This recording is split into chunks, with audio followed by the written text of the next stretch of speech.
공교육 전문가와 함께하는 입시의 정석 이어갑니다. 내년도 일반 대학 신입생 정원의 80%를 선발하는 수시 모집 원서 접수가 최근 끝났습니다. 이제 본격적으로 대입 일정에 들어가는 건데요. 이 전형별로 지원 결과에 어떤 특징이 있었는지 자세히 짚어보겠습니다. 경기 남양주 다산고등학교의 조만기 선생님과 함께합니다. 선생님 어서 오세요. 안녕하세요. 네, 오늘은 우선 이 수도권 대학 중심으로 살펴볼 텐데 원서 접수 결과 눈에 띄는 점이 있었을까요? 예, 전국 대학 기준으로 전체적으로 작년 대비 약 19만 건 정도가 더 지원이 증가했습니다. 3학년 재학생 수가 작년 대비 약 10,000명 정도가 늘었거든요. 6개 모두를 다 지원했다가 하더라도 6만 건이니까 작년 대비 굉장히 많은 졸업생들이 수시에 지원했다라고 볼 수가 있겠습니다. 서울권 대학교는 작년 대비 약 5만 9천 명 정도가 더 늘었고요. 경기 인천도 전년 대비 약 3만 5천 건 정도가 더 늘었습니다. 가천대학교, 성균관대학교, 중앙대, 한양대, 고려대 순서로 지원 인원이 많았고요. 지방 거점 공립대 중에서는 경북대학교가 전체 6위를 차지했었습니다. 특히 거점 공립대는 충북대, 부산대, 충남대 등 또 작년 대비 굉장히 지원 건수가 늘었고요. 특히 의대가 있는 대학교가 작년 대비 지원자 수가 많이 늘었다 볼 수 있겠습니다. 수도권 대학 30개 대학교 중심으로 살펴보자면 교과 전형에서는 약 28,500명 정도가 늘었고요. 종합은 3,000명, 논술은 약 4만 5천 명 정도가 더 지원 건수가 늘었습니다. 특히 논술 전형 같은 경우는 아까 졸업생 수능 응시 증가가 바로 논술 전형으로 연결되었다라고 볼 수가 있겠고요. 학생부 교과 전형 같은 경우에는 수능 최저 기준을 충족했을 때 따른 낮은 합격선을 노리는 그런 어떤 지원이 늘었다라고 판단됩니다. 네, 전형별로 하나씩 살펴보겠습니다. 이 학생부 교과 전형의 경우에는 아무래도 수능 최저 학력 기준이 중요할 텐데 이 실제 접수에서 어떻게 나타났을까요?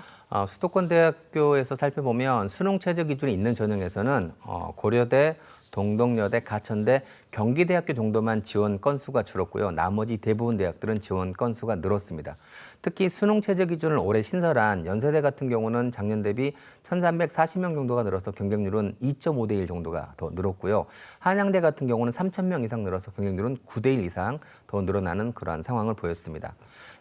세계합 7의 높은 수능 최저 기준을 요구하는 그런 상위권 대학교에서는 지원 인원과 경쟁률 모두 다 대폭 증가했습니다.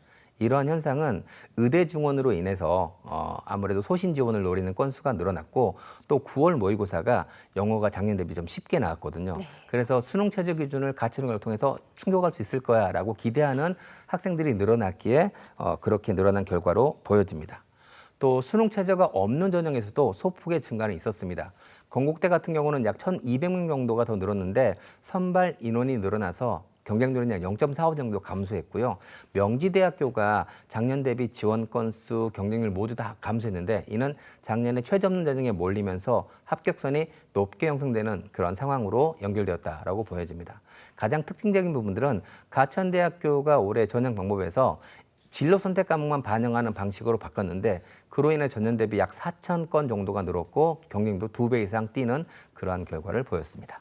네, 전반적으로는 수험생들이 상당히 의욕적으로 소신 지원한 경향이 엿보이는데 자, 종합 전형의 경우에는 면접 여부에 따라 경쟁률이 갈리기도 했다고요? 네, 맞습니다.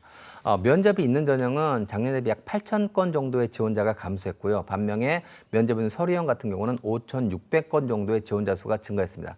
단순하게 면접 유무로만 따지면 면접에 대한 부담감 때문에 면접 없는 전형으로 조금 더 쏠린 현상이 일어났다라고 볼 수 있겠습니다. 고려대학교 학업 우수 전형에서 1,400명 정도가 감소했고요. 그다음에 성균관대 탐구형 인재 전형에서 1,340명 정도. 그다음에 중앙대학교 CAU 융합형 인재 전형에서 2,400명 정도 감소했고요. 경희대 네오 르네상스 전형에서 1,440명 정도. 건국대학교 KU 자기추천 전형에서 870명, 동국대학교 두드림 전형에서 1,530명 등 학생들의 선호도가 높은 대학교에서 면접 전형 있는 전형 중심으로 지원자 수가 감소하는 그런 현상이 나타났습니다. 하지만 그 대학들 대부분 경쟁률은 15대 1에서 20대 1이 넘어가는 높은 경쟁률을 보이고 있습니다. 아무래도 이러한 현상들은 수능 최저가 적용되는 학생부 교과 전형으로의 어떤 이동 현상이 조금 나타났다라고 볼 수가 있겠고요.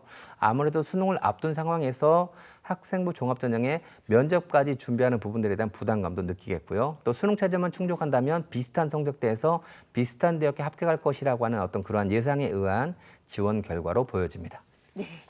이번에 고려대 포함해서 논술 전형 신설한 대학들이 꽤 있었습니다. 이 논술 전형도 상황이 애매할 때는 수험생들에게 기회가 되는 전형인데 결과 어땠습니까? 고려대학교에 부활된 논술 전형에서는 361명 모집에 23,421명이 지원하여 65대 1 가량의 경쟁률을 보였습니다. 이는 논술 전형에서 가장 높은 4.8이라는 최저 기준 때문에 저 최저를 충족한다면 실증 능력이 떨어지겠지라는 어떤 그런 기대 심리에 의한 지원도 있고 네. 또 올해 9월 모의고사가 좀 쉽게 출제됐기 때문에 정시에서 최상위권 대학을 노리는 학생들의 어떤 그 안정적인 지원의 전략적인 지원의 결과도 모였기 때문에 그렇다라고 판단됩니다.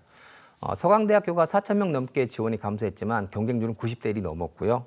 그다음에 또 상명대 같은 경우도 올해 논술 전형을 신설했는데 거기에도 7,000명이 넘게 들어서 그다음에 약 70대 1이 넘는 경쟁률을 보였습니다. 특히 가천대학교 의예과 같은 경우가 올해 의예과에서 40명을 논술로 신설했는데요. 여기 약 8,200명 넘게 지원을 해서 전체 늘어난 10,000명 중에서 80% 넘는 전형이 의대에 쏠리는 그러한 상황들이 발생하였습니다.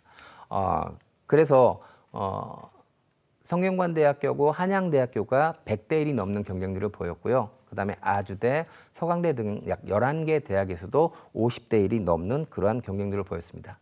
이러한 부분들은 수능 최저 기준이 있고 없음이 따르지 않고 학생 선호도가 높은 대학은 대부분 높은 경쟁률을 보였고요. 반면에 수능 이전의 논술을 실시하는 가톨릭대, 단국대, 성신여대, 홍익대 등에서 상대적으로 낮은 경쟁률을 보인 그런 특징도 보였습니다. 네. 이번에도 주목받았던 전형이 전공 자율선택제 일명 무전공 선발 제도입니다. 이 소신 지원 카드로 이 전형에 지원했을 거라는 분석이 많았는데 일반 학교와 비교해서 어떻게 결과 나타났습니까? 일반 학과에 비해서는 상대적으로 조금 높은 경쟁률을 보이는 게 일반적인 상황이었습니다. 그렇다고 굉장히 높은 경쟁률을 보이진 않았습니다. 네. 전체 전형의 경쟁률보다 살짝 높은 정도의 경쟁률을 보이는 게 일반적인 특징이었고요. 특히 아무 학과나 선택할 수 있는 유형 1 전형에서 높은 경쟁률을 보이는 대학들은 선발하는 인원이 좀 많다라는 어떤 그러한 특징들이 있었습니다. 가천대학교 자유전공학부 321명에 6,500명 넘게 지원해서 20대 1이 넘어가는 경쟁률을 보였고요.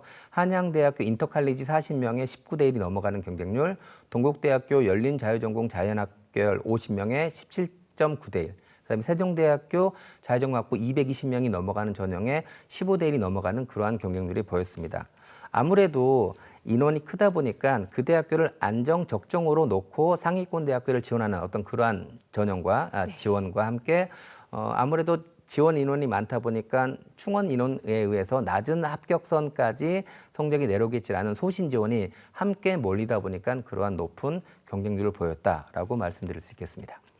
네, 지금까지 수시 전형 결과 살펴봤는데요. 수험생들마다 나름의 또 전략을 가지고 수시 지원 카드를 썼을 겁니다. 당장 경쟁률에 일희일비하기보다는 지금이라도 상황을 바꿀 수 있는 공부에 끝까지 집중할 필요가 있겠습니다. 선생님 오늘 말씀 여기까지 듣겠습니다. 고맙습니다. 감사합니다.